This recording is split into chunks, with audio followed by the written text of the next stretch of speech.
Segunda-feira, 30 de março de 2026, iniciando aqui a nossa reunião do Lunar, reunião geral do Lunar, dessa vez presença ilustre do nosso querido Guilherme Fernandes. Guilherme que viu ali o convite que eu fiz no grupo de pesquisadores de rádio e entrou. Dá um alô aí para o pessoal, Guilherme, fala de que universidade que você está falando.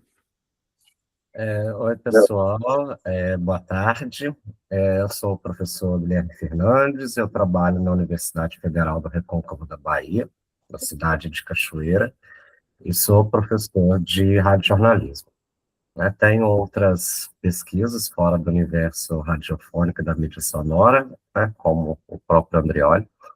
A gente coordena uma pesquisa no âmbito da Focomunicação, também pesquisa ficção seriada, mais especificamente telenovela, questões envolvendo censura de versões públicas, homossexualidade de personagens, enfim. E tenho um particular interesse na área de podcast narrativo, até porque é um dos assuntos que eu trabalho em sala de aula, mas eu estou aqui não como professor, estou querendo aprender mesmo com vocês. Muito bem. Então, pessoal, vamos fazer a rodada inicial aqui para perguntar quem ouviu o programa, né? Vocês já estavam comentando um pouquinho, e aí as impressões de vocês. Eu quero começar por quem está aqui fora. Pedro, você conseguiu... Bom, eu sei que você estava com dengue, mas você conseguiu escutar o podcast? Consegui ouvir. E aí, vamos lá, primeiras impressões. O que você achou? Eu já tive um preconceito porque é monólogo, né? Aí já é um pouco mais chato de acompanhar, principalmente em inglês. Mas fui ouvindo e fui percebendo umas coisas, principalmente um pouco de preconceito, talvez. Eu acho que é uma coisa muito endêmica, principalmente de estadunidense, falar de asiático, né? Então ele usa também muito adjetivo. Você já percebe que não é tão jornalístico assim, não é tão imparcial, quando ele usa muito adjetivo para falar dos personagens e para falar da cidade também, da fábrica. Uhum. Alguma passagem especial que você lembra agora que te impactou? O início, principalmente, porque é de 2012, então ele fala que ele está com um dispositivo de alta tecnologia, ele fala com um iPhone 4. Aí eu fico, caraca, se imagina hoje em dia como seria, né? E essa questão que eu falei da meio desumanização do pessoal ali da China, quando ele fala da cidade da fábrica, ele fala que é uma cidade meio que dá um futuro falso, tem as telas coloridas, que não sei o quê, e ele fala isso da China, mas o próprio país dele também tem uma cidade assim que tem toda essa tecnologia, mas não é tão progressista assim, né? Legal. Vamos lá para as primeiras impressões, então, da Daniela. O que você achou, Daniela, do podcast? Eu gostei um pouquinho para terminar de ouvir, porque eu tava ficando de saco cheio dele falando. No início eu pensei que eu tava, tipo, ouvindo um stand-up, sabe? Ainda mais que o povo ficava rindo. Eu achei isso um saco. Mas é interessante, isso é bem diferente, né? Assim, porque acho que para a gente é difícil entender o que é aquilo. Porque tem um certo humor, mas não é um stand-up. Que humor é esse? Porque ele faz piadas, as pessoas riem, mas ele fica ao mesmo tempo falando coisas muito pesadas, né? Ele vai levando a plateia. Então, o que é isso? Então, as pessoas pagam para ver um show palestra, né? Parece um TED Talk infinito. É tipo isso, é um show palestra sobre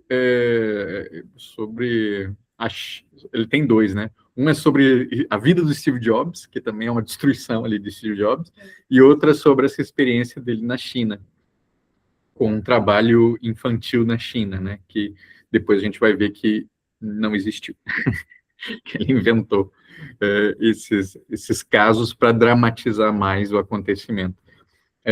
Mas aí, então, isso é uma experiência de palco, né? É como se a gente pegasse, sei lá, uma palestra do Pondé, botasse metade dela sendo um podcast, e aí depois só que viesse parte jornalística. Não sei se chegaram até o final, quando volta o Ira Glass para falar com o público. Você chegou ao final, Dani? Então, acho que eu parei e faltando uns 15 minutos para acabar. Eu acho que você não pegou. Que é bem no finalzinho, assim, porque a abertura que o Pedro falou, né, que é o Ira Glass fazendo o que a Branca Viana faz no Rádio Novela Apresenta, né, que ela faz a cabeça. Ela faz só a cabeça e joga. E aí a cabeça do Ira Glass é, ó, tô aqui com esse aparelho, a Siri aqui. Siri, onde você foi feito? Ah, não posso falar.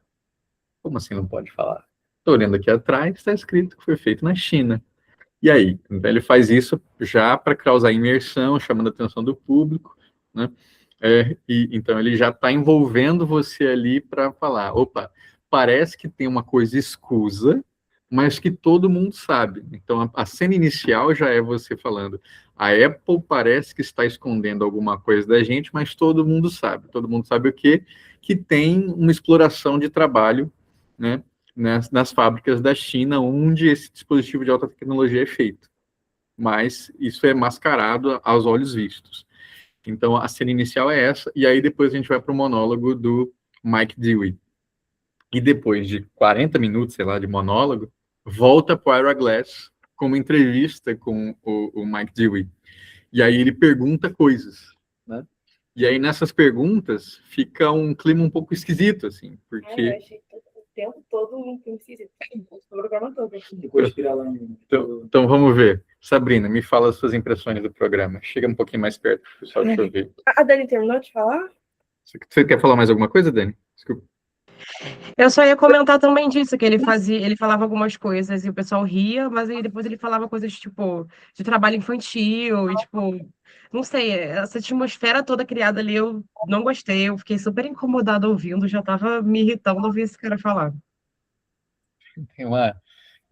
Tem o programa seguinte, né, que é... Seguinte não, o programa posterior a esse tema, que é o da retratação mesmo. Ah, teve. Teve uma da retratação, que aí eles conseguem entrevistar a tradutora chinesa. Ah, eu tava na matéria, né? Uhum. E aí eles falam com a tradutora chinesa, e aí eles mostram a cena, assim, que diz que é o ápice da palestra dele, né, que é quando ele fala, eu conheci um cara na reunião do sindicato, e ele tinha a pele parecendo couro, e a mão dele estava toda torcida, e aí eu tirei um iPad, mostrei para ele o iPad, ele nunca tinha visto um iPad na vida, e aí ele mexeu no iPad com aquela mãozinha dele toda torcida, e ele falou, nossa, isso parece magia. Aí o cara pergunta para a tradutora, isso aconteceu? Ela, não, isso aqui parece uma cena de filme, né? É muito dramático, mas parece um filme. Ah, o iPad nem tava funcionando, né? Mas tá. E aí, Sabrina? Aí, assim, eu achei um show de horrores. Eu achei, primeiro, realmente é muito ruim para ouvir, porque pelo menos, eu sou uma pessoa que tenho que focar muito para ouvir podcast, para acompanhar tudo, porque se eu vou fazer, sei lá, eu acabo fazendo alguma coisa enquanto eu ouço, eu acabo perdendo. Então, sendo inglês, teve uma dificuldade de foco ainda maior.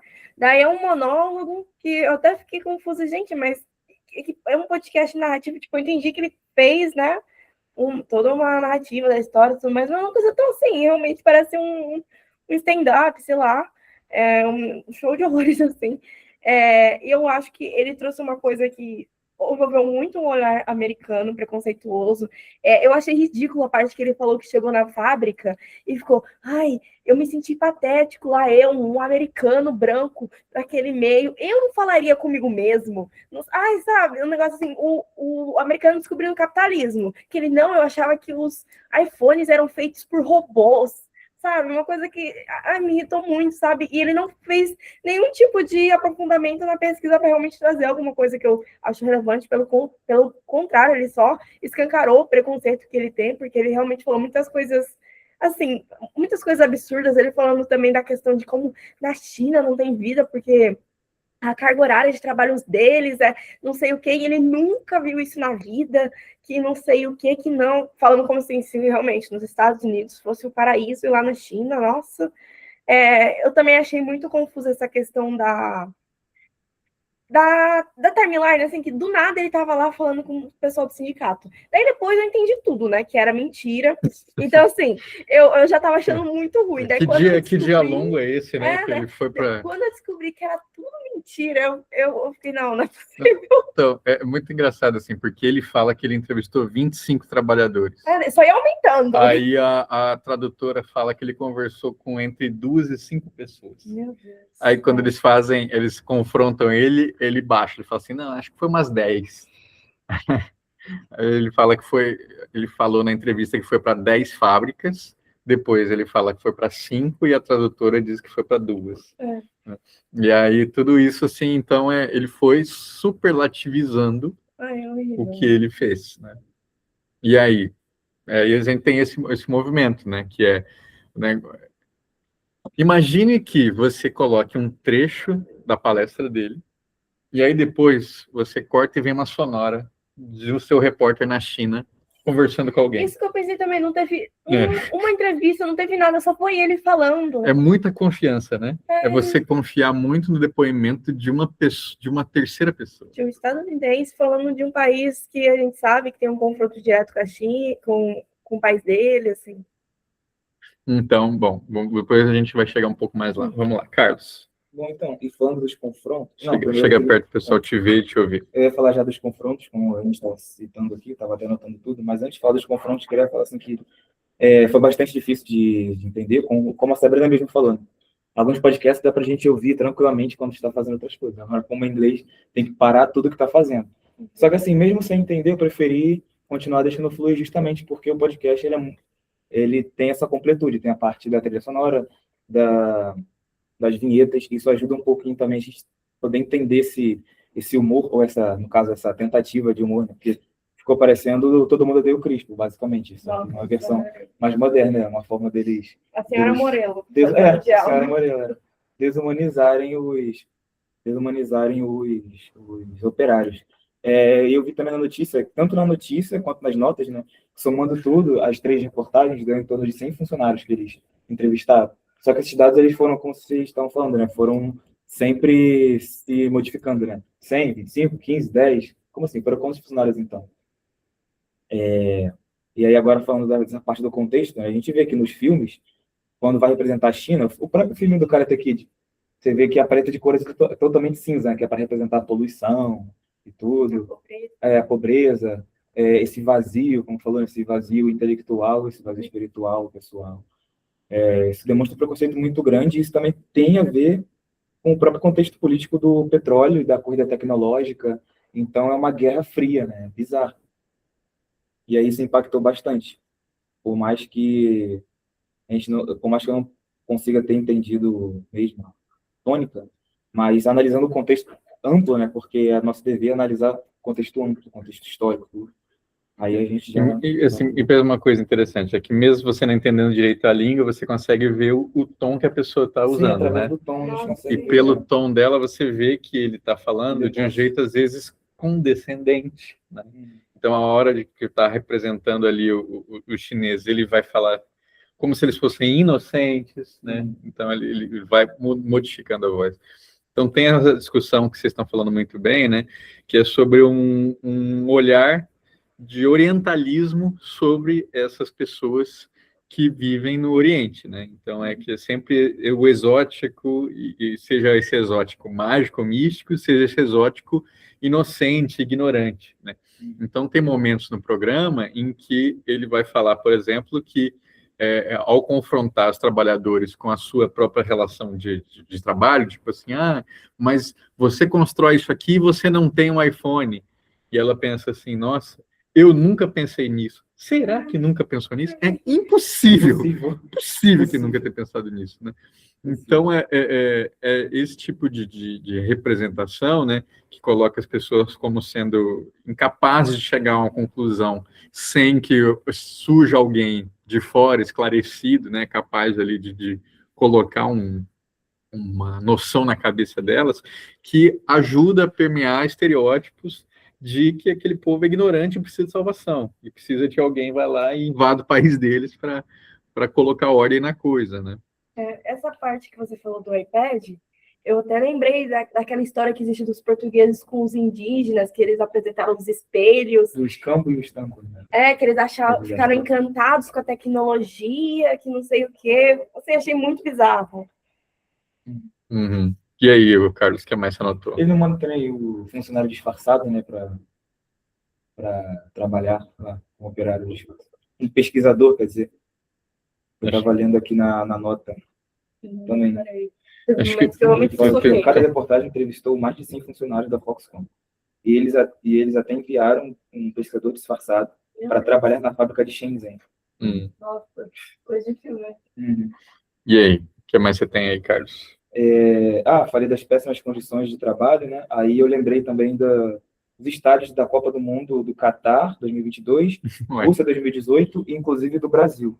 Então, acaba que, justamente por essa Guerra Fria, né, eles divulgam bastante essa condição subhumana de trabalho, a insegurança nos locais de trabalho, os acidentes fatais, e aí eles divulgam de uma forma assim, mais intensa.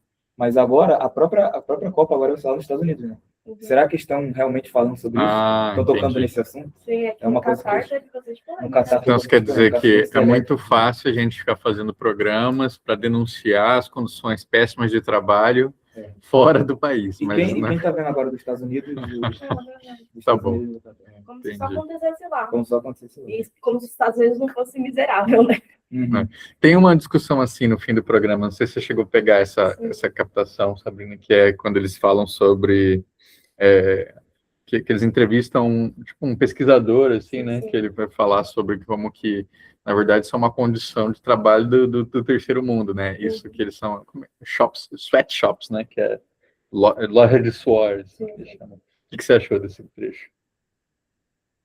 Eu acho uma hipocrisia muito grande tudo isso, sabe? Eu realmente acho que tentar criar uma narrativa dos Estados Unidos como o melhor país do mundo, até mesmo a ideia de que a Apple, eu amo a Apple, já começa assim, a Apple faz produtos de alta tecnologia, a melhor coisa do mundo. Mas era um deboche, né? Não, eu sei, mas tipo assim, ao mesmo tempo que um deboche, eu acho que coloca muito nessa posição, porque teve a questão de que você falou, de que ele foi falando, que a gente tem esse produto pra gente, a gente usufrui disso, mas a gente não vê de onde vem. Porque os trabalhos... Mas isso é verdade. Não, sim, assim. Essa parte é a verdade. Assim, o tom que ele fala, sabe, tudo. E também é aquilo, foi o que eu falei, eu acho que ele falou muito, assim, o óbvio, querendo, como se fosse uma grande revelação, sendo que, assim, não teve nenhum aprofundamento, sei lá, eu senti muito uma coisa realmente... Uma mais snob do mundo. Então, o que dá para organizar aqui? Então, como eu estava falando, né, imagine que você pode, sim, pegar uma palestra, você usa trecho da palestra, mas você vai alternando com outras vozes. Sim. Você vai trazendo sonoras, você não confia plenamente em uma fonte, porque isso isso não é jornalístico, né? Você não, especialmente um programa que tem correspondente, né? A empresa que ele trabalha tem correspondente na China, né? Então dava para você ter gente ali. E aí, por exemplo, eles perguntaram para o Mike Dewey qual era o contato da tradutora. E ele falou que não tinha mais. E que o nome dela verdadeiro não era aquele do programa. Mas era. E o repórter da China falou que a primeira coisa que ele fez foi botar Cathy, tradutora China, no Google. E o primeiro resultado era ela. Ele ligou para a mulher, gravou e falou assim, você trabalhou com o Mike? Eu trabalhei. E aí... Então, bastou um Google para localizar a fonte. Ou seja, por que um programa tão experiente como o This American Life comeu barriga desse jeito? É porque a história era boa demais. Eles queriam que ela fosse daquele jeito. Eles queriam, porque fazia sentido para a linha editorial do programa reforçar a ideia de que a China é uma merda, porque lá tem uma exploração de trabalho infantil de mulheres de 12, 13 anos de idade trabalhando construindo iPhone. Por mais que no fact-checking do fim do programa mesmo, ele fala assim, a gente fez o fact-checking aqui e tem coisa que não está batendo, né? E tem relatos aqui de trabalho infantil em fábricas da Apple, mas nos relatórios da Apple eles dizem que combatem isso duramente, mas isso é a Apple falando, Eu também não acredito. vai que tem coisa que está fora do relatório. Então, eles, entre o fato, né, que está documentado, e o fato verificado no local, que eles não fizeram, eles foram no declaratório. E aí, quando você vai só no declaratório sem cotejar as fontes, você corre muito risco. E aí, no caso, a gente vai. Quem é a fonte? A fonte é um jornalista? Não era um jornalista. Tanto que a tradutora, ela fala assim, pô, ele falou um monte de mentira. Não aconteceu isso. Mas ele é um escritor. Ele é de teatro, não é? Ela falou assim, eu acho que ele pode fazer isso. Ele pode fazer teatro. Ai, Ela falou, eu acho que ele pode, ele é escritor, ele não é jornalista. Aí o repórter fala assim, eu acho que não, porque o que ele está fazendo, porque ele faz essa peça de teatro, o programa é de 2012, né? Ele faz essa peça no teatro desde 2010, então faz 2 anos que ele estava macetando essa história, cheio de imprecisões. como se fosse Tipo, fala um verdadeiro. monte de groselha. Não são groselhas porque ele foi capturando esses fatos de jornal. Ele leu o jornal, pegou um monte de coisa, mas colocou como se ele tivesse vivido em primeira pessoa. É como se fosse aqueles influencers, já devem ter visto isso, ficam contando histórias em primeira pessoa de que supostamente aconteceu com outras pessoas. Aí, de repente, se parece assim, pô, eu já ouvi essa voz contando que aconteceu um absurdo com ela ontem, hoje aconteceu outro absurdo, o que é isso? Então, era mais ou menos isso que ele estava fazendo, só que no teatro. E com material dramático. E aí, aí fica essa discussão, porque aí ele fala o seguinte, ele estava usando este material para impactar o imaginário norte-americano sobre a China, mas sobre uma coisa muito específica sobre a China, tá? Um orientalismo, sim, mas ele queria mudar. Não, o objetivo dele, que o ator fala, eu queria sensibilizar as pessoas para as condições de trabalho na China, independente dos meios. Para isso, meu meio era ficção. Eu fiz um drama para que as pessoas se sensibilizassem e essa situação mudasse. Aí que vem uma questão que é muito contemporânea, né? Que as pessoas vão falsear a verdade hoje em dia, especialmente em tempos da política tão acirrada, falsear a verdade, porque elas acham que estão fazendo isso por um bem maior, né? Então, assim, vamos falar um pouquinho sobre isso. Guilherme, se você quiser, inclusive, comentar sobre isso, acho que aí dá para você entrar mesmo sem ter ouvido o programa. Deixa eu ver se ele está, né? Está presente.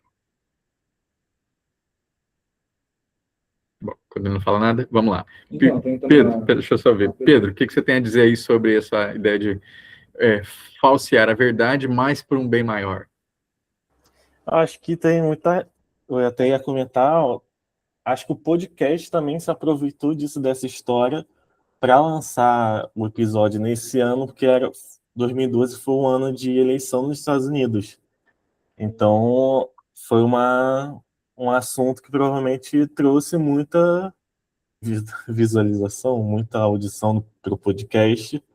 E eles se aproveitaram para conseguir esse engajamento também da política e se preservar de alguma forma nisso que você falou de estar fazendo bem.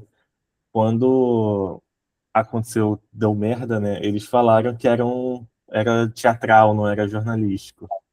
Na verdade, assim, só para posicionar, o podcast ele fez uma retratação falando, gente, foi uma merda absurda isso aqui, o cara mentiu pra gente, desculpa. Sim. Mas o ator falou assim, pô, peraí, eu não sou jornalista, vocês colocaram o que vocês quiseram. Aí eles falaram assim, pô, mas você mentiu. Ele falou, não menti, eu só falei as coisas de um jeito mais dramático. Guilherme, você entrou e saiu aí para tentar falar com a gente? Acho que não estou te ouvindo.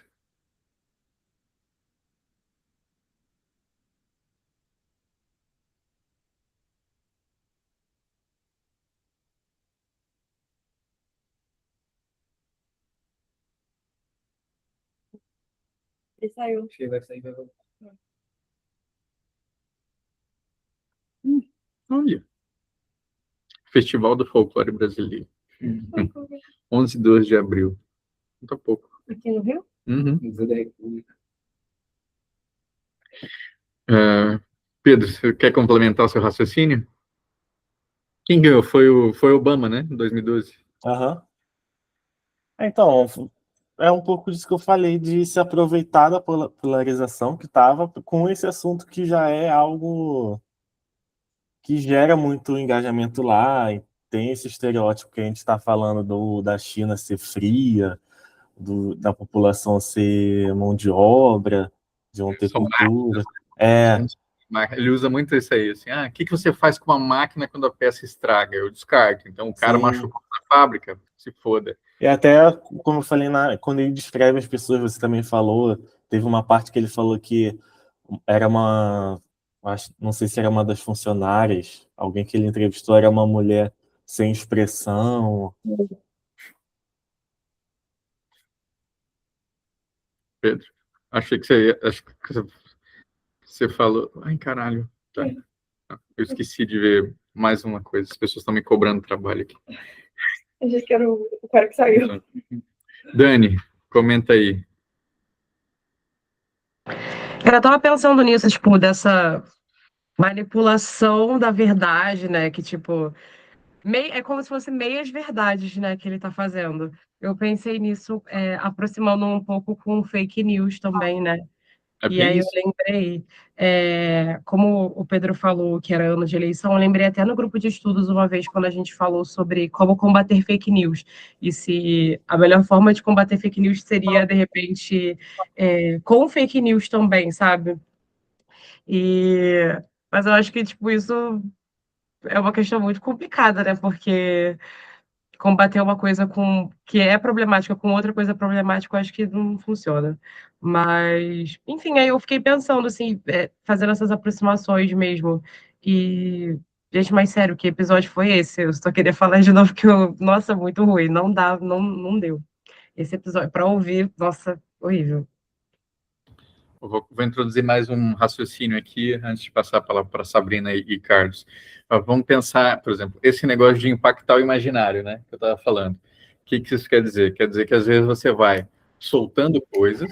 Ó, Gui, dá um alô para gente. Pronto, agora eu acho que voltou. Aí, então, o que você tem a dizer para nós? Então, eu não conheço esse podcast. Você mandou o link, né, lá no grupo, mas eu não consegui escutar. Mas, assim, eu achei bem estranho, né, algumas questões que vocês colocaram aqui, né, a começar pelo monólogo, né, porque a gente sabe de como é importante para a mídia sonora ter uma pluralidade de vozes e isso combinar com outros fatores da linguagem radiofônica, né, seja os efeitos, a trilha, enfim, o próprio silêncio, né, a questão também da veracidade, né, das coisas, né, e de como isso não foi feito e isso não se tentou fazer, né, essa apuração mais precisa, e o fato, né, de ter sido tratado com esse tom de comédia, né, das risadas, né, das piadas, enfim, né, mostrando um pouco dessa supremacia dos Estados Unidos, sobretudo perante o universo asiático. Enfim, como eu não escutei, né, eu não tenho como tecer comentários mais, né, peculiares sobre o podcast. Mas, enfim, estou acompanhando o debate. Claro, mas sobre essa questão que eu falei sobre como hoje em dia, né, as pessoas ficam nessa de falsear a verdade com o objetivo de, mas isso aqui é para um bem maior. Eu menti, mas, por exemplo, eu inventei isso aqui, mas é porque eu queria favorecer a aprovação de uma lei X. Eu menti isso aqui, mas é pela causa tal, né? Mas ela Então, mentiu. Isso é muito complicado no universo do jornalismo, porque a gente tem a verdade como um princípio e uma condição, né? Ainda que a verdade ela possa não permanecer verdadeira, né, durante o todo sempre, né? Mas a busca por ela é um grande objetivo.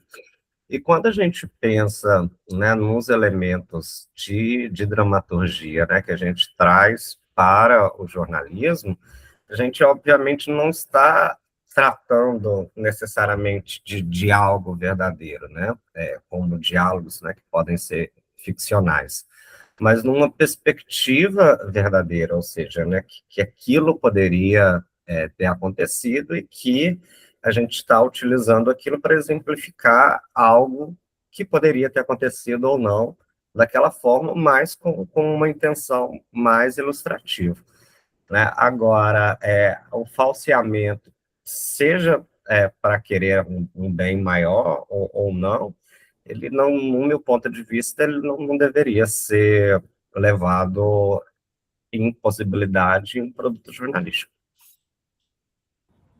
Com certeza. E aí enquanto você caiu, eu estava introduzindo uma outra questão para os meninos aqui, né, que é sobre o que é esse impacto no imaginário, né, como é que ele influencia,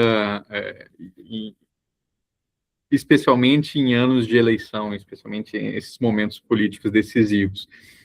Então, por exemplo, essa questão da memética hoje em dia é muito forte, né?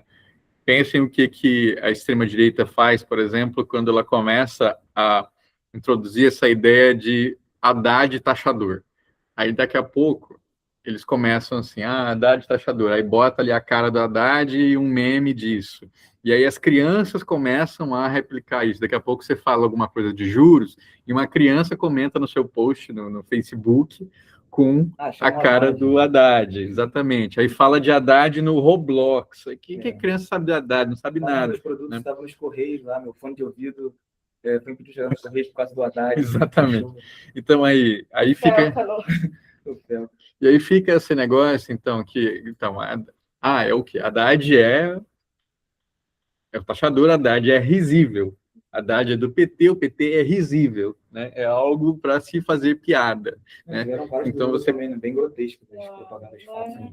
A Chiara Bottiti, né, que tem um estudo sobre o imaginal, ela vai falar que essas imagens, né, da memética, elas funcionam muitas vezes como se fosse uma piscina. E aí você como se você tivesse mergulhado nela. E você está tão mergulhado que às vezes você se pega pensando, pô, as pessoas estão falando tanto disso, será que não tem um fundo de verdade? Que uma mentira contada muitas vezes acaba virando uma verdade. Então, assim, não sei o que, corrupto. Pô, as pessoas falam tanto de corrupto, deve ter alguma coisa aí. Né? Então, isso impacta o imaginário pela repetição, é justamente isso, é pela repetição, né? Você vai repetindo até aquilo cravar de alguma maneira. E a responsabilidade do jornalista é você fazer checagem, verificação para enfrentar esse tipo de comportamento, né? Essas pessoas, elas não têm compromisso, elas não têm responsabilidade, nós temos, né? Então, se para elas o jogo é sujo desse jeito, para a gente não pode ser. Para a gente precisa ter, por mais que às vezes seja com pessoas que a gente detesta, a gente execra, a gente quer realmente que elas vão para a cadeia, que elas se deem mal, mas tem um compromisso ali. Então, isso aconteceu? Não aconteceu? Como aconteceu? Preciso checar, eu preciso ver isso. Né? Então, acho que esse wishful thinking é muito do que aconteceu no This American Life. Eu queria que a Apple realmente fosse responsabilizada pelo trabalho exploratório na China. Então, vamos botar. Mesmo que o fact-check não tenha verificado tudo, vamos botar no ar. Então, acaba que fica essa questão. Vamos lá, Sabrina. Eu concordo com tudo que falou. Não consigo pensar em um bem maior que justifique você expor mentiras como um veículo jornalístico. Até porque o exemplo que a gente tem é um exemplo bem baixo, né? Daí eu até lembrei de uma discussão que eu já tive na aula do Edu, de fotografia, que é algo um pouco distante disso, mas eu acho que entra um pouco, que ele fala como as fotografias são usadas para a criação de narrativas também, né? Então, guerras como a do Irã, a da Palestina, enfim, eles usam muito dessas imagens para trazer um contexto que eles querem e nessa justificativa, né, pelo bem maior, para o fim da guerra, não sei o que, quando, enfim, é algo completamente contrário do que realmente acontece. Então, assim, eu realmente não consigo pensar em algo que justificaria você mentir, sabe? Você falou, por exemplo, implementar uma lei, mentir para conseguir colocar uma lei, mas assim, sei lá, eu acho muito confuso, acho muito delicado. Você deve ter visto pessoas falando assim, do tipo, quando você faz o fact-check, você fala assim, não, isso não aconteceu. Uhum. Elas falam assim, mas com o governo desse jeito pode acontecer. Exatamente. Quer dizer, né? Até mesmo porque eu vejo muita coisa contrária, por exemplo, esse negócio da lei. O que tem de gente querendo pegar exemplos para descredibilizar, sei lá, o Bolsa Família. Uhum. Daí eu vou achar justo fazerem ao contrário, sabe? Usarem uma mentira para impor uma lei, quando já usam tanto disso contra esse tipo de coisa, sei lá, eu acho realmente muito delicado. Anedótico, né? Fica sempre um exemplo anedótico. E você, cara? Nossa, lembrou aquela discussão no Twitter do Marcos Braz, que é o antigo diretor do Flamengo, né? E o jornalista Jorge Nicola falou assim, ele falando na reportagem, Marcos Braz viaja, eu não lembro agora, não sei se era para o Equador, sei lá, para poder negociar, poder contratar um jogador. Aí o Marcos Braz responde no Twitter, eu estou aqui no Brasil. Aí ele respondeu, mas você vai amanhã? Assim, bizarro. Tentando justificar. Tentando justificar, né? Tentando trazer essa notícia, até para poder iludir o torcedor, né? Falar, se ele vai para o Equador, vai trazer tal jogador, vai trazer um craque, então, já para poder chamar essa atenção, né? Como a gente estava falando, né? De falsear essa verdade em nome de um bem maior, em nome do Ibope. Eu não sei se o Ibope pode ser contado com um bem maior, Carlos. Acho que aí... Não, falei errado. Garantir as republicações, né? No Twitter. Até porque muita gente faz isso, né? Republica sem ao menos ler, né? Que o mais importante é que ele foi lá no Equador, mas na verdade ele nem foi. O mais importante é que ele foi lá viajar para poder trazer tal jogador. E aí, a Sabrina trouxe essa referência do Edu, aí eu venho também com mais uma referência do CONDER, Legislação e Ética. Ele falou isso em Legislação e Ética e falou agora em jornal impresso, né? Do caso que aconteceu em 1981 com a jornalista Janet Cook, lá do Washington Post. Ela perdeu o prêmio Pulitzer porque ela fez uma publicação falsa, né? Ela fez um livro-reportagem chamado O Mundo de Jimmy, que retratava a história de um menino de 8 anos que era viciado em heroína. Ela queria fazer isso como uma denúncia contra as drogas. Mas era tudo mentira, era tudo causado. E aí a apuração foi lá e descobriu. E aí, lá no julgamento mesmo, ela admitiu e aí perdeu o prêmio. Mas aí eu tenho um ponto, tipo assim, eles querem fazer isso como um bem maior. Mas, assim, uma obra fictícia poderia ter um impacto também para trazer essa conscientização. Para que mentir? Mas então, para o... Assim, é meio complexo, porque o ator e escritor, ele fala assim, eu estava no palco do teatro. Então, ali eu podia dramatizar à vontade. O problema é que quando ele foi para o programa jornalístico, ele sustentou as coisas que ele falava no palco. Ao invés de ele falar assim, tem coisa ali que eu inventei. Não, ele sustentou o que estava lá. Sim. E aí, só depois que foram fazer o fact-check de verdade, eles viram que as coisas não estavam batendo. Então, assim, realmente foi muito mau caratismo, né? Até porque, se a gente tirar essa questão da mentira, tem a forma que ele retratou o país. Tem né? a dramatização. Porque, assim, e acho que isso é uma coisa que por isso que o Guilherme até falou assim, mas como é que tem tanto um monólogo, né? Qual que é a lógica do monólogo? É porque o cara é um storyteller, né? Ele conta de um jeito dramático, ele muda a voz, ele faz a vozinha assim. Então, eles deixam muito tempo porque ele é um performer. Mas justamente por isso, acaba Então, aí que vai, né? Pela estética, você acaba se deixando levar e ignora princípios éticos. Então, você fica ludibriado ali por uma beleza do processo. Então, assim, ele narra bonito, ele fala de um jeito, ele se expressa bem. Vamos lá. E aí, pensando, o que mais? Tem mais alguma coisa aí, Carlos? Foi só isso mesmo. Então, aí, agora a postura, né? Então, diante disso, o que você faz quando você vai comer uma barriga desse jeito? Então, aí o programa, o This American Life, ele tira do ar o podcast original, né? Então, por isso que o original só tem no archive.org Eu pesquisei para ouvir. É, Não achei. só tem no Archive.org, porque eles tiraram do ar, e eles publicam a retratação, primeiro um texto, e depois eles gravam esse programa, que é um especial que tem, primeiro, o repórter fazendo fact-check na China, entrevistando a tradutora, e depois ele entrevistando o próprio Mike Dewey e fazendo cotejamento, falando assim, olha, a tradutora falou que você não conversou com essas pessoas. Aí ele fala, eu conversei sim, é que ela não estava por perto. Aí ele volta para a tradutora e fala assim, ó, ele falou que você não estava por perto. Ela, se ele não sabe direito. Ele falou que falou em inglês. Aí ele fala Os assim, trabalhadores pobres vão saber. falou assim, você falou, você esteve separado dele em algum momento? Eu falo, não estive. Ele falou em inglês? Não falou em inglês. Aí volta pro cara. Então eles tiveram que fazer o trabalho chato de ficar pai, mas é o necessário para você, especialmente num caso que se tornou muito público, né? Você chegar, tá? Aconteceu ou não aconteceu? Né? Tem que ter os dois lados, né? Tem que ter os lados, né? Talvez seja mais do que dois. Eu digo isso porque, por exemplo, eles foram procurar ouvir o cara também, mesmo depois ele mentir. Sim, tem que ouvir, né? Isso aí sim. E dar o espaço. Por quê? Por que você fez isso? Qual que é o propósito? Qual que é o objetivo? E aí é isso, né? Chegamos a essa conclusão, que é o áudio, ele permite você movimentar paixões, você movimenta, você leva essa pessoa para outros lugares, especialmente, pensa, quem domina o idioma, né? Vocês, claro, estavam achando chato, mas quem domina o idioma estava acompanhando ali pela narrativa do cara. Então, estava conseguindo visualizar a cena como se fosse um filme, porque ele estava lá, porque ali eu estava no sindicato, e o cara tinha a mãozinha assim, e eu dei o iPad para ele, e ele fez não sei o quê.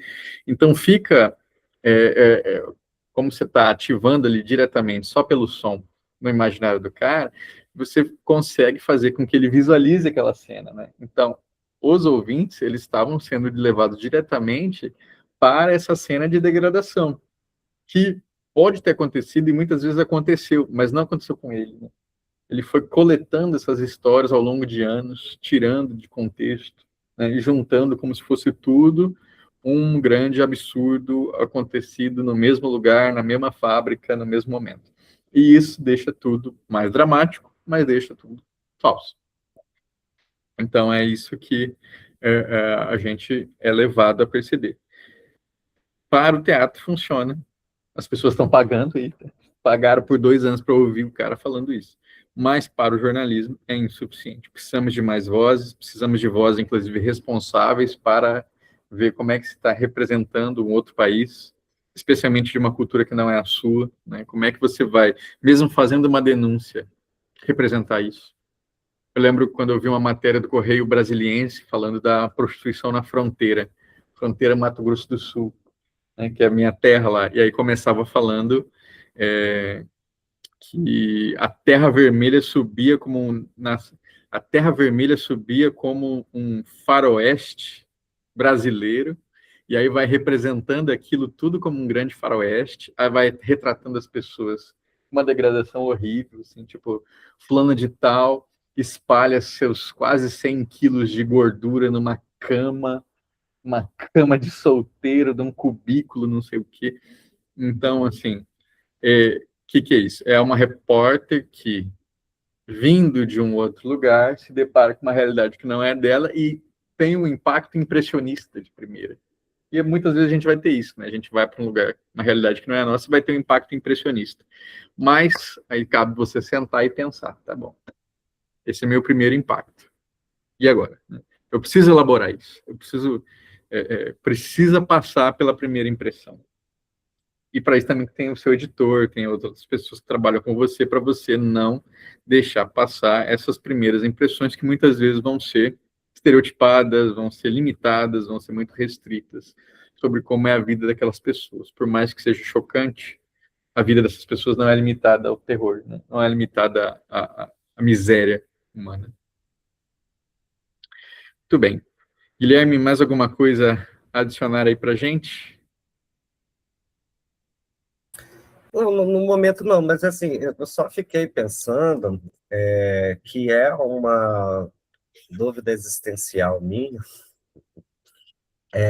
do limite da dramaturgia no jornalismo, justamente no momento em que não que ela vai falsear alguma coisa, mas é que ela não está lidando com a representação do real, entende? Uma coisa é você fazer uma dramatização de uma cena a partir do que está escrito, sei lá, no boletim de ocorrência, né? E aí seguir aquilo lá e ser fiel àquela ordem, Já né? é meio esquisito, né? Já é meio, sei lá, programa dominical, assim.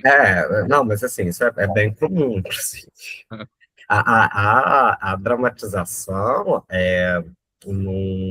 no jornalismo, ela começa no jornalismo policial aqui no Brasil, né?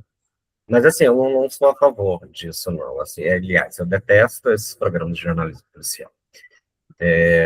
Mas, enfim, uma coisa é quando você tem aquele lá, um documento que diz, que estabelece que foi X, Y e Z, daquela forma, etc., né?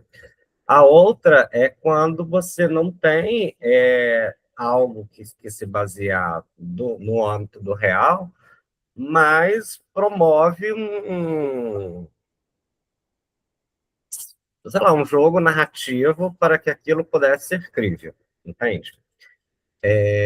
Mesmo deixando claro que isso é ficção. Mas quando isso entra, né, num programa que se denomina estritamente jornalismo, que buga a minha cabeça, entende? Buga por quê? Né? Você tem autores, por exemplo, o Eduardo Médici, né, que vai ser radicalmente contra essas propostas, né? Ele, pelo menos, era, né? Enfim, contrário a qualquer tipo de dramatização no âmbito do jornalismo, e você vai ter outros autores que são favoráveis, pensando nas estratégias comunicativas mais amplas, né? Então, assim, como usar, quando usar, para que usar, entendeu? São questões que eu me pego pensando. Você lembra de algum programa que está na sua cabeça aí que faça isso? Que faça aqui uso de... Cirurgia ficcionalizada. Os que os meus alunos criaram, por exemplo. Ah, é? Mas assim, incentivados por mim, né? De utilizar elementos de dramatização para poder dar conta, né, de algum aspecto do documentário deles que não tinha como ser mostrado por N motivos, entendeu? Mas, assim, eu sempre fiquei debatendo o limite disso, mas na proposta de experimentar mesmo, entendeu? Vamos lá. O que Então, que você assim, eu acha? sou o favorável da dramatização, entende? Mas, assim, isso ainda Você bagunça um pouco a minha mente. entendeu a questão? Assim, mas sei lá, tipo, eu sei que Um negócio por uma... Tá, pensa nessa questão última que ele trouxe, que é por uma questão X, ou talvez ética, talvez de falta de acesso à fonte, talvez de falta de acesso a dado, como, por exemplo, ali no caso daquele programa do Caça às Bruxas que vocês postaram recentemente, né? Você não consegue resolver uma parte do seu podcast narrativo e precisa recorrer a uma ficcionalização dessa cena, para criar uma cena. E isso deixando claro no seu programa jornalístico que você tem um bloco que vai ser ficcional. O que você acha? Confunde ou não confunde? eu acho que confunde dependendo da maneira que você faça, né? Por exemplo, aquele da caça-bruxa, eu achei que foi uma coisa bem... Você gostou? Eu gostei, tipo assim, eu achei que ficou bem claro e não achei que foi algo necessariamente para estar criando uma narrativa. Foi mais para trazer uma imersão da história e tudo mais, mas não... Você entende o que eu quero dizer com isso? Então, claro, ela toma um posicionamento, né, de dizer que aquilo... Até porque eu acho que é um posicionamento bem claro de que o que aconteceu não foi realmente uma caça às bruxas, e sim um genocídio de mulheres. Isso aí, Gui, né? não sei se você conhece, mas é um podcast da Agência Pública sobre a Inquisição. E aí a Natália vai para Salem e lá ela pega as bruxas foram queimadas em Salem, e aí fala assim, tá, fulaninha de tal, tem 13 anos de idade aqui tá o boletim de ocorrência, né? Então, vamos imaginar aqui que eu conseguisse entrevistar ela.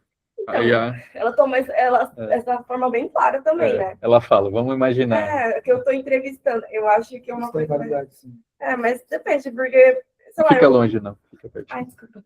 Eu só, por exemplo, no caso que a gente tá falando hoje, eu só achei muito mau caratismo e ele, assim, ele meio que tentou se desviar da responsabilidade usando Mas aí essa que a gente está desculpa pensando de fazer ficção de verdade, assim. eu acho que, assim, se você souber fazer de maneira responsável, deixando bem claro, e também dependendo muito do tema, eu acho, porque, sei lá, eu acho que já é muito certo pra gente, hoje em dia, obviamente que o que aconteceu naquela época não tem uma dúvida, né, de que não foi um ataque contra mulheres e tudo mais. Não existia essa dúvida de que, realmente foram bruxas, eu acredito. Porque, né? Não, assim, claro que pode ter, mas assim, eu acho que é uma coisa muito... Você quer dizer que para assuntos que têm mais controvérsia, que têm mais dubiedade, pode ficar tendencioso você fazer uma ficção. Pode ficar realmente mais tendencioso, entendeu? E também realmente é a forma que você faz. Se você tendo todo o cuidado, deixando claro que... porque eu ia falar de questão de assuntos delicados, por exemplo, esse da caça-bruxas também delicado. É muito delicado, mas eu acho que foi mais por isso que eu falei. Já tem uma questão certa ali. Não é uma dúvida de que se foi ou não se foi. Que nem aquele que a gente estava falando do CPF na nota. Uhum. Tipo, ela contou o lado dela, era muito delicado, mas assim, ela expôs nomes e, tipo, obviamente, eu não tô falando que eu não acredito na vítima. Mas ali não é ficção, ali foi... Não é ficção, mas eu tô dizendo nesse sentido de como você retrata questões delicadas, entendeu? Sim. Existe essa controvérsia, existe essa dualidade. Então, eu acho que tem que ter muito cuidado quando são os assuntos nesse sentido. Mas pode ser também aquela linha tênue que a gente falou na última reunião, né? De fazer o ouvinte já começar a ouvir ou já descartar. Aí não sei se ela já pegou logo esse aspecto da bruxa, que é justamente para poder dar para aprender. Mas depois ela já pega mesmo os fatos mesmo, que foram pesquisados ao longo do tempo. E a Natália Viana já deixa bem claro, né, no começo, vamos para Salem para entrevistar tal. Ela é bisneta de uma mulher que foi considerada bruxa e faz a entrevista, faz toda aquela parte mais encorpada, né, toda aquela imersão. O que você acha, então, Carlos? Confunde? Vale a pena, dependendo do tema? Como é que você acha de usar blocos dramatúrgicos? Depende do tema. Blocos dramatúrgicos. Depende bastante do tema. Eu acho que é uma receita que não dá certo com tudo. Acho que tudo tem que ser bem analisado antes, tem que ser bem feito antes e deixar bem claro, né? Deixar bem claro na proposta. Eu acho que certeza, né? Depois de ouvir assim, com bastante calma alguns trechos dos episódios, o Caixa de Bruxas ele já deixou bem claro no começo. Tá lidando. Pedro, ficção. Acho que vale a pena, como os dois falaram, concordo muito nessa questão das bruxas. Vale a pena por melhorar a construção da narrativa, né? Por ser um assunto que já não tem tanta controvérsia assim, ocorreu ou não ocorreu. Todo mundo sabe que foi uma perseguição, independente da posição política, então, por mais que seja assim, um assunto delicado, não tem essa coisa do que você falar vai construir outro pensamento. E na questão do podcast, não foi utilizado só a ficção, também os elementos do preconceito, que também foi feito de uma forma muito irresponsável. Então, para além do assunto, da forma que é feito, da forma que ela é escolhida a ser feita, né?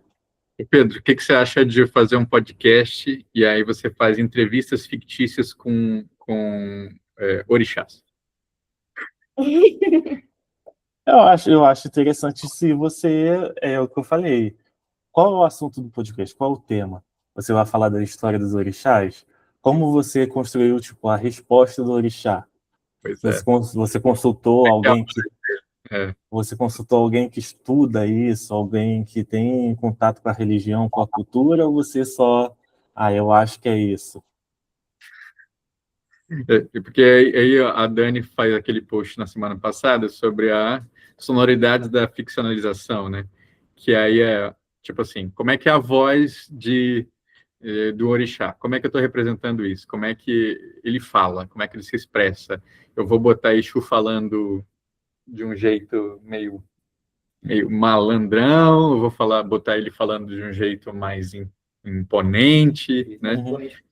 Como é que, então, O assim... próprio filme do Besouro, tipo, interrompeu, mas no filme do Besouro mostra isso, né? Mas é, O tipo, Exu. Não, pode falar. no carnaval mesmo não tem essa questão de como eles representam? Sim, Sim, mas aí não é o som, né? É, mas assim, É a imagem. a imagem, você incorpora tudo, mas assim, sei lá, o olho já tá de um jeito mais maladrão, você provavelmente vai usar essa voz pra ele, né? Tem, só que o microfone não consegue, eles não têm microfone, provavelmente não tem como captar, mas dá para ouvir, sim, certos gritos que eles fazem, certos gestos. Porque no carnaval, como você tem várias... Você pode botar, por exemplo, o Exu que é assim, o outro Exu que é assado, e você tem vários... Você consegue ter uma pluralidade de representações. Agora, quando você está fazendo a sonorização no áudio, você precisa escolher um som ali, né? E aí, qual é a voz dessa pessoa? Essa pessoa ou essa entidade. Agora, por fim, Dani. E aí, ficcionalização. Então, mas só para comentar rapidinho do que o Pedro estava falando, porque eu fiquei pensando assim, tipo, nesse episódio específico, não é como se, tipo, tudo tivesse sido completamente dramatizado, né? Tipo, não é como se ele tivesse inventado tudo. E aí, tipo, fez toda aquela dramatização em cima daquilo. Então é meio complicado, né? Porque, tipo, tem coisa ali que ele só meio que aumentou, né? Tipo, ele não. Então, enfim.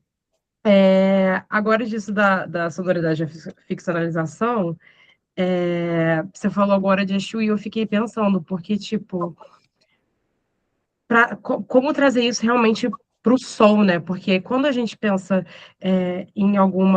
na entidade inserida ali, né, em algum centro espírita mesmo, são mais sons de atabaque, tem mais aquilo da música, não necessariamente de uma fala, sabe? Então, acho que se fosse fazer alguma coisa que envolva orixás, eu acho que seria, tipo, super complicado para, tipo, dar uma voz para uma entidade, entende? Então, enfim, basicamente, era isso que eu queria comentar mesmo. Bem. Guilherme, mais alguma coisa? Mas, assim, voltando a esse assunto do orixá, teve uma minissérie na década de 90 na Manchete, que se chamava Mãe de Santo, que se propunha a contar as histórias dos orixás, mas, assim, de filhos de orixás também, né, e de como esses filhos de orixás assumem algumas características dos orixás. Aí, obviamente, que essa parte dos filhos eram lá atores, com, né, nomes fictícios, etc. Mas existia uma parte que era sobre, tipo, a vida do orixá, que era uma representação gráfica, animada, né? Como se fosse um desenho animado, eu não sei que tipo de técnica que eles utilizavam. Mas tinha voz, que era, sinalizava como a voz daquele orixá. Mas aí acho que quando eu fiz a pergunta, acho que fica pior porque eu falei que é uma entrevista fictícia, né? Que aí você faz esse gênero híbrido que entrevista é jornalístico fictício, que é a ficção, e aí não é só uma voz, é uma voz que está meio que falando o que seria a resposta efetiva, né? E aí fica mais confuso. Tem que ter cuidado sobre o que você vai estar O que vai ser a colocando na boca resposta? do orixá, né? Eu acho que, assim, precisa ter muito estudo para fazer uma coisa dessas. Muito mesmo, porque... Assim, com certeza. Uma acurácia, uma curadoria muito grande. Eu acho que depende, por exemplo, das bruxas, eu acho que também a questão da entrevista fictícia combina com toda a atmosfera do programa, com o tema, né? Que é essa coisa de misturar, de trabalhar com essa dualidade entre a ficção das bruxas e a realidade, não sei o quê. Aí eu acho que também tem que ver isso, né? Tipo, o que combinaria, o que não combinaria com o tom, né? Assim, do programa. Uhum. E essa questão dos orixás eu acho até interessante, mas acho que realmente tem que ter muito cuidado para para como, né? Porque você vai estar colocando palavras de uma entidade, né, religiosa, né? Então, Mas se fosse alguém incorporado da entrevista, por exemplo, seria mais fácil, né? Porque não é roteirizado. Assim. mas aí você não estaria expondo a pessoa em, Não. sei lá, né? Não sei. Complexo. Bom, Guilherme, muito obrigado pela sua presença no nosso encontro de hoje. Prazer recebê-lo aqui. Dá um tchauzinho aí para nossa equipe. Pessoal, foi um prazer escutá-las e escutá-los, né, nesse universo de podcast, que é sempre bom a gente ir ganhando repertório nesse assunto. Foi um grande prazer, boa reunião para vocês, até a próxima. Tchau.